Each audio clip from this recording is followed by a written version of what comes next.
fa niroso tamin'ny fanaovana sy ny mpiara-miasa kosa ny fivondronan'ny orinasa eto Madagasikara NAMGEM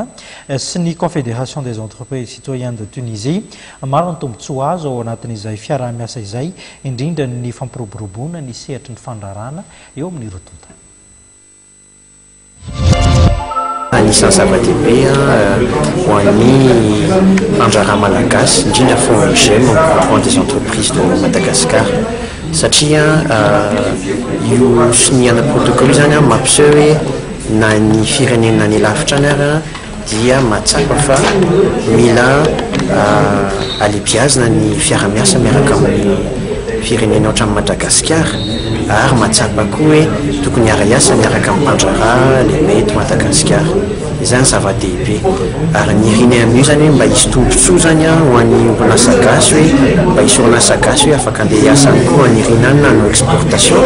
dia mba hitondra tombontsoa koa ny orinasa vao miconnecta zany ho antsika tito. Fiara-miasa zay zao le président ny connecte io zao ohatra efa miara-miasa miaraka amin'ny orinasa ty satria manao exportation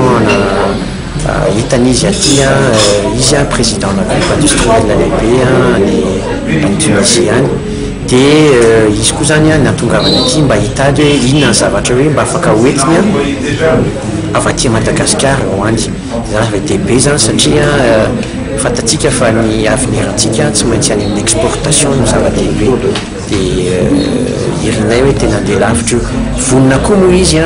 hoe anasantsika zany rehefa tonga ny fotoana raha ohatra misy fionan-dehibe internationaly any Tunisie any dia tsy maintsy ny antso azy koa tsika amin'ny izay fionana manaraka aty Madagasikara.